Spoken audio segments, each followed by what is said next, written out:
Welcome to Bang for the Buck, the series where we usually look at guitar gear that used to be expensive and is now available for a fraction of the original price. And today we're looking at guitar plugins. And honestly, plugins are one of the easiest way to fall into the gas trap.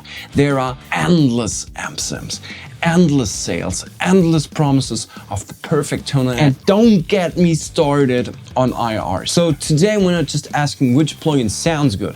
A plugin is not good value just because it is cheap. It is good value if it gives you the right tools for your music, your workflow, and your budget. So I researched on the internet for the most recommended guitar plugins, picked 3 budget-friendly options, which we analyze in the following categories.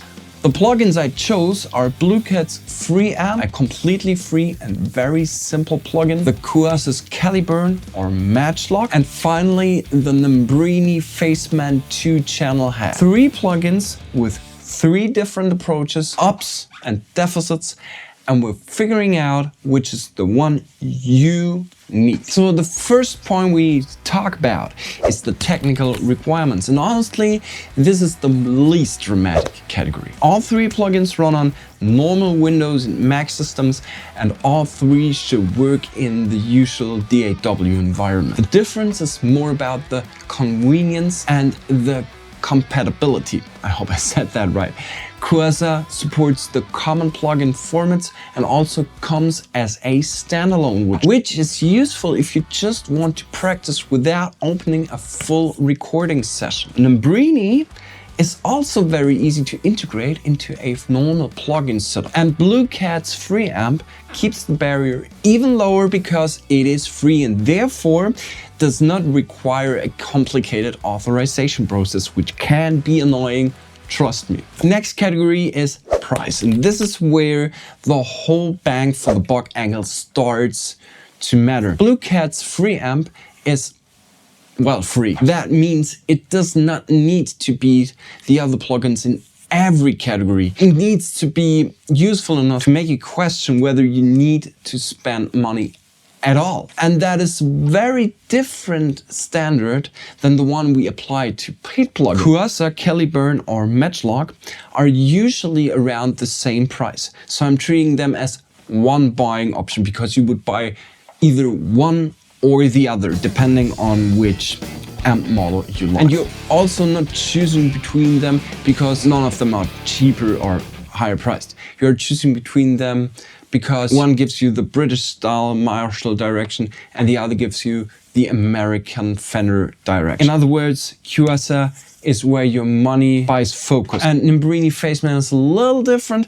because the regular price is much higher, but it is often available on sale below a $50 limit. That makes the value interesting, but also slightly more dependent on the time. At the sale price, it competes directly with the Kuasa. At the regular price, it would not really belong in this episode anymore. Now let's talk about the available amp models. Blue Cat gives you 3 amp models: Classic Clean, Classic Drive, and Modern Drive. These are not sold as exact Fender or Marshall recreations, but as a broad amp flavor, I would say. You choose a general direction, not a specific classic amp. Kuasa is much more specific here. Caliburn gives you 3 Marshall-inspired amp types, including a JTM 45, a JCM 800, and JCM 900 master volume direction. Matchlock gives you 3 Fender-inspired amps, including a twin reverb, a super reverb, and a custom Vibralock reverb style sounds. Each amp has 2 channels, so the actual usable range is broader than just 3 amps. This is, to me, the strongest argument for Kuasa. It gives you recognizable amp families without turning the plugin into a huge menu. And Nembrini Faceman goes into the opposite direction. It does not give you 3 different amp families. It gives you one specific amp concept based on a 1976 Fender Bassman blackface style with 2 channels. And that's it. So if we only count amp quantity, Cuasa widths. If we count general versatility for free, Blue Cat is also impressive, but if we ask which plugin is the most focused on one particular amp character, Nambrini is clear the one. Blue Cat does not compete through a big internal cabinet section. Instead, it lets you load your own cabinets, microphone or room impulse responses. That is surprisingly useful for a free plugin, but it also means the result depends a lot on what you already have on IRs on your computer and how much you know about using them. Out of the box, it is not as structured as the paid option. Cuasa gives you 5 cabinet types and 7 microphone types plus adjustable dual miking. This is more a traditional recording workflow. You pick an amp, you choose a cab, you choose the mic setup, and you shape the sound like you would in a simplified studio situation. For most guitarists, this is probably the best balance between control and simplicity. And Nambrini is the strongest in this category if you care about the cabinet and IR flexibility. Faceman gives you 6 guitar cabinets, 4 microphone emulations, position distance controls, a mixer section, and an impulse response loader that can blend up to 3 third-party IRs. That is the clearest technical advantage Nambrini has over Cuasa and Blue Cat. It has fewer amp models, but it gives you more detailed control over the speaker and the mic side of the sound. So the amp category is not about one plugin being better overall. It depends on what matters to you. Blue Cat is open because of IR loading. Cuasa is practical because everything is built into clear amp and cab workflow. And Nambrini is more detailed because the cab, mic and mixer and IR options are a bigger part of the plugin. And now let's move to the included dynamic effects. Cuasa includes a noise gate and limiter plus high gain, high pass and low pass filters. That is useful because guitar and plugins often need some cleanup before they sit properly in a mix. Nambrini also includes a noise gate plus a cleaner circuit designed to reduce rumble and harshness. This fits in the plugin's concept well because Faceman is more about shaping one amp character rather than building a full rig.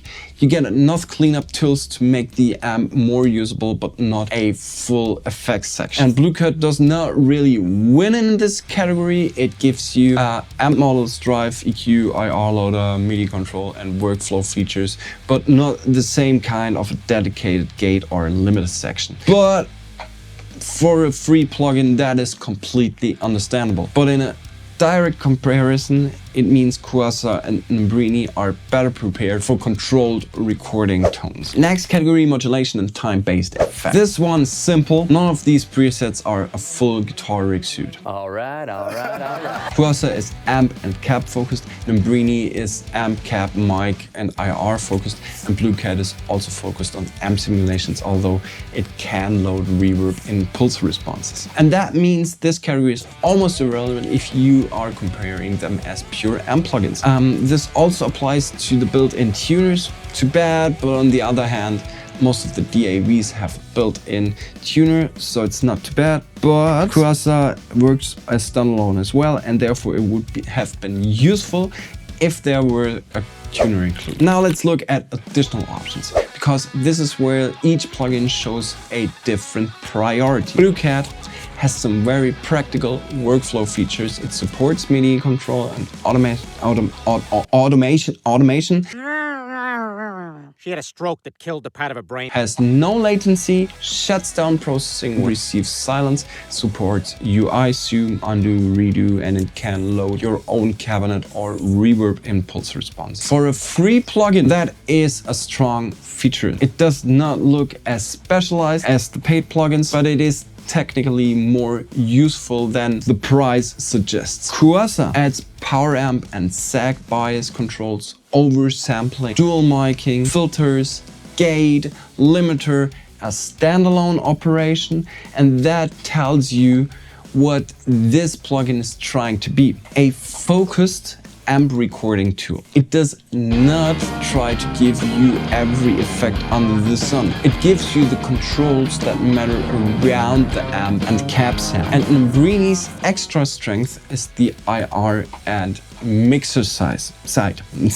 Damn it, what's going on? Loading up 3 third-party IRs and blending them with volume, pan, phase, solo, and mute controls is a serious feature if you like a fine-tuned guitar tone. This is where phasement becomes less simple than it first looks. The amp concept is narrow, but the recording side of it is way deeper than expected. Caliburn and Matchlock are both rated at 4.7 of 5 on Plugin Boutique. Caliburn has over 200 reviews and Matchlock is close to 200 as well. So the rating is not based on just a handful of people. That makes the Cuasa option the safest paid choice from a user rating perspective. Blue Cat's free amp is rated at 4.5 of 5 on Plugin Boutique, and it has the largest review base in this comparison. That is important.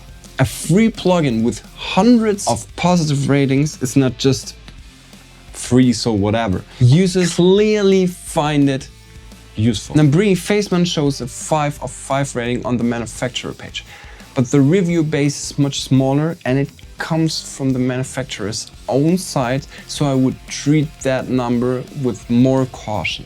The feedback itself is still useful though, because users seem to praise exactly what the plugin is supposed to deliver. Natural vintage character, strong breakup zone, and a convincing basement style feel. And that brings us to the practical result of this comparison. If the price is the main factor, Blue Cat wins immediately. It costs nothing, it gives you 3 amp flavors, loads IRs, and it is more capable than a free plugin has to be. If amp identity is the main factor, Cuasa is the clearest choice. Caliburn is the British rock option, Matchlock is the American clean and breakup option, and both give you more specific amp direction than Blue Cat. If cap control and vintage character are the main factors, Nambrini Phasement is the most interesting option. It has fewer amp models, but the cap, mic, mixer, and IR section make it stronger for players who like shaping one chord tone in detail. So the decision is not which plugin is the best. The decision is which limitation makes the most sense for you. Because buying cheap plugins you don't use is still just gas. And before you buy another amp sim just because it is on sale, ask yourself, do I need more options or do I need the right option? That's it for this episode of Bang for the Buck. If this video helped you, leave a like, leave a subscription, and let me know which budget plugin you think deserves more attention. And as always, spend less time chasing gear and more time actually playing gear and guitar. And with that, I'll catch you in the next hangout.